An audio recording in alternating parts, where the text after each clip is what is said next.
Rabbi shrah li sadri wa yassir li amri wahlul 'uqdatam min lisani yafqahu qawli. Baik, alhamdulillah pada kesempatan kali ini sekarang hari Selasa tanggal 14 November kita semua bisa bertemu ya di tempat yang insyaallah Allah berkahi ini. Sebelum mulai ke pembelajaran, di sini Pak Ibu siapa? Boleh dipimpin dulu doa.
Pas IPS 1 ya?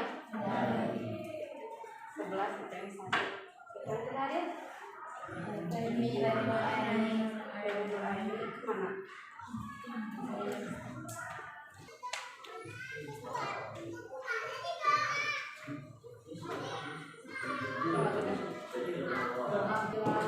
Satu H gitu ya.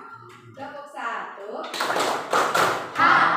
Tepuk 2 I. Tepuk 2 I. Tepuk 3 U. Gitu ya. Ulangi lagi. Tepuk 1 H. Tepuk 2 I. Tepuk 3 U. Diacak ya. Tepuk 1 H. Tepuk 3 U. Tepuk 2 I. Tepuk 1 H. Tepuk 3 U.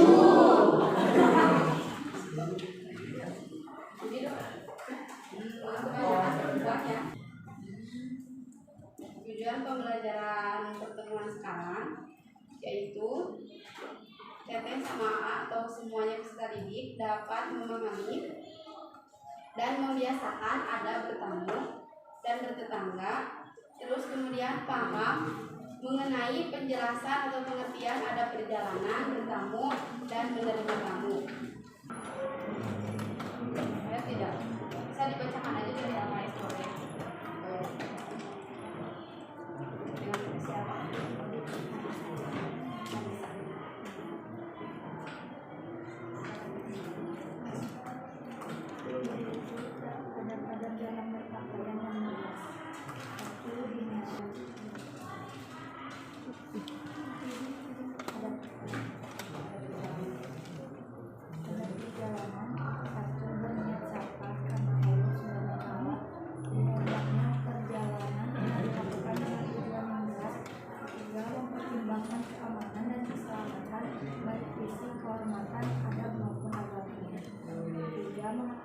Keempat, tidak membebani dan merepotkan orang lain. Kelima, berkomitmen kepada keluarga yang akan ditinggal. Ketujuh, wanita tidak boleh pergi seorang diri tanpa didampingi. 8, Boleh tepuk tangan untuk Tani. Jadi ada perjalanan, yaitu suatu perjalanan dengan berbagai keperluan. Pengertian dengan berjalan atau bepergian dari suatu tempat ke tempat yang lain dengan tujuan yang jelas ya. Jadi perjalanan tersebut mempunyai makna dan tujuan yang jelas. Secara istilah, perjalanan diartikan sebagai suatu aktivitas untuk keluar atau meninggalkan rumah dengan bisa berjalan kaki, bisa juga menggunakan kendaraan ya.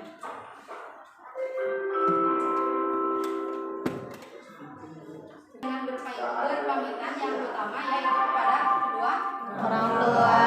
Karena ridho Allah itu ada di kedua orang Tua. Terus kalau kita mau bepergian jauh seperti mau melaksanakan umroh atau berziarah ke kota seberang, itu diharuskan atau disunahkan ya berpamitan juga kepada tetangga, bukan hanya kepada orang tua. Dan juga sebelum berangkat sangat dianjurkan untuk membaca doa. Coba siapa ada yang tahu tidak doa sebelum berangkat perjalanan gitu?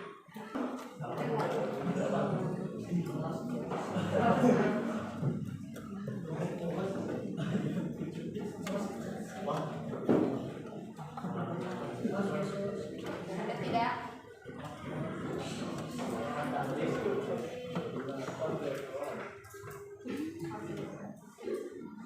Ada doanya seperti ini ya.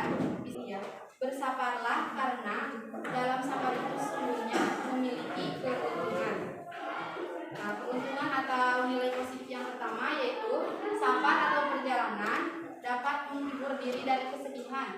Misalkan kita di rumah lagi banyak masalah, terus kita bersabar, jangan jauh-jauh ya. Misalkan ke Cirata aja, kita bertadabbur alam di sana, kita mensyukuri kita itu masih diberi kesehatan, masih diberi nikmat yang banyak gitu ya. Jadi walaupun di rumah mumet, tapi ketika bersabar secara otomatis kita dapat mengurangi beban, menghilangkan kesedihan ya.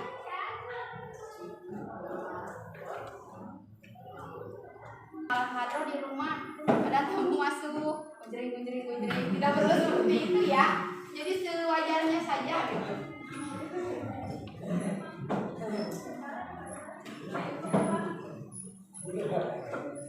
Dan yang perlu diperhatikan juga, ketika menerima tamu, maka si tuan rumah yang pertama harus berpakaian sopan, jangan memakai, kalau perempuan ya harus yang menutup Aurat.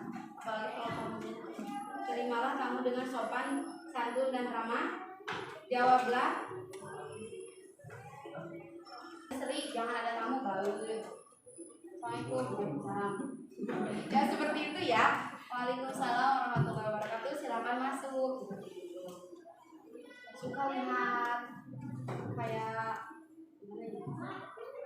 Yang suka nyanyi tamunya tuh silakan masuk. Atau gimana?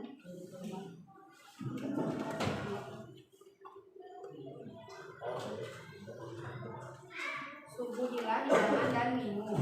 Jangan lupa ya. Siapapun dia namunya, yang pertama itu setelah mempersilahkan masuk yaitu mengambil makanan atau minuman yang dapat disuguhi.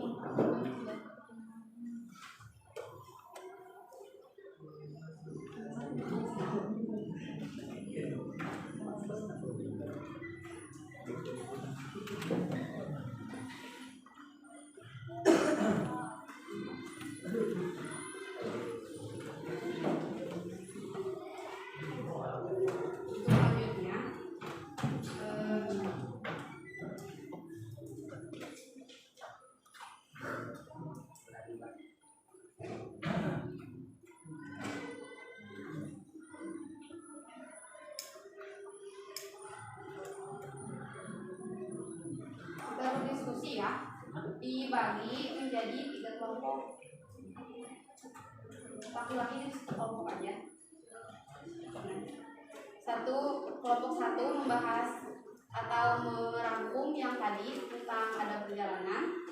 Kelompok 2 ada bertamu, dan yang laki-laki ada menerima tamu.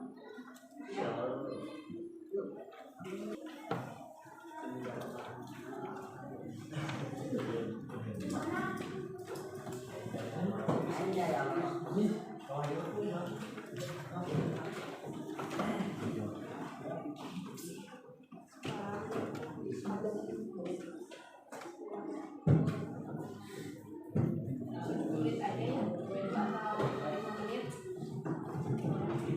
Nanti ada perwakilan ke depan untuk memaparkan atau menjelaskan.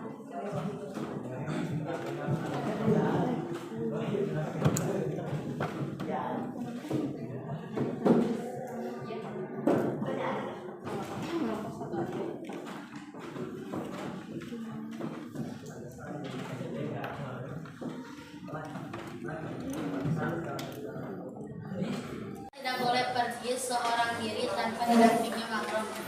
Jadi wanita itu dilarang pergi sendirian. Misalnya kalau kita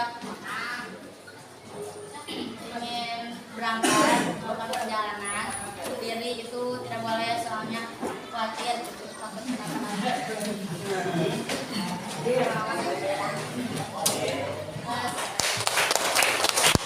Sekian dari kami. Wassalamualaikum warahmatullahi wabarakatuh. Waalaikumsalam.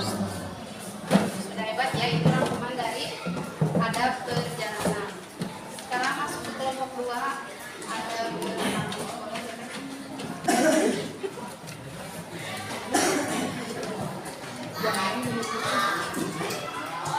Assalamualaikum warahmatullahi wabarakatuh. Waalaikumsalam warahmatullahi wabarakatuh. Dari kelompok 2 Tentang adab bertamu. Dalam bertamu, orang muslim harus memperhatikan adab-adab. Tujuan dari bertamu adalah untuk mempererat tali silaturahmi. Yang telah dijelaskan ada beberapa adab bertamu sebagai berikut. Yang pertama, berniat baik dan ikhlas karena Allah Subhanahu wa taala dan tidak boleh berniat buruk saat bertamu. Jadi niatnya kedah baik, ulah niat buruk. Yang kedua, masuk ke suatu rumah dengan memberikan salam dan atau memberikan hormat menurut adat dan tata cara masing-masing. Hal tersebut tercantum dalam firman Allah dalam surat An-Nur ayat 27 yang artinya, wahai orang-orang yang beriman, janganlah memasuki rumah yang bukan rumahmu sebelum meminta izin dan memberi salam kepada penghuninya. Demikian itu lebih baik bagimu agar kamu mengambil pelajaran. Rumahnya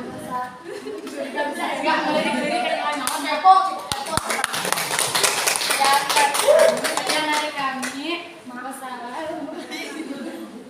Mohon maaf bila ada kesalahan karena kami masih dalam tahap pembelajaran. Wassalamualaikum warahmatullahi wabarakatuh. Waalaikumsalam. ya ke kelompok 2 sekarang. Pelan-pelan belajarnya. Assalamualaikum warahmatullahi wabarakatuh. Ini dari perwakilan dari kelompok 3 menerangkan cara bertamu adab menerima tamu. Dalam menerima tamu juga harus memperhatikan adab-adabnya. Adapun adab dalam menerima tamu sebagai berikut: 1. Menjawab salam dari tamu. Assalamualaikum, waalaikumsalam. Jadi ya, assalamualaikum. Jangan bro.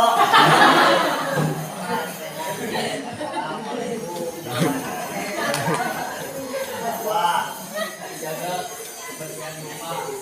jadi kalau mau ada tamu teh, misalnya ya. Ya, nah ini mah. Assalamualaikum, jangan masuk ya. Mantap tamu ke jauh.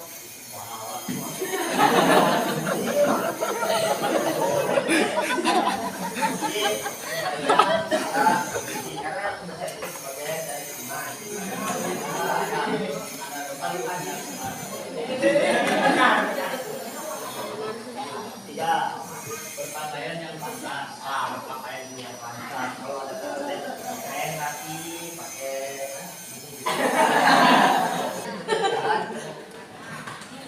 cukuplah sekian dari kami. Wassalamualaikum warahmatullahi wabarakatuh. Alhamdulillah, terima kasih ya pada A sama teman-teman yang sudah dibikin kayak sebuah kata-kata gitu. Diri selalu. Jadi tiap orang misalkan ada ternyata perjalanan itu harus beradab loh. Assalamualaikum warahmatullahi wabarakatuh. Waalaikumsalam warahmatullahi wabarakatuh.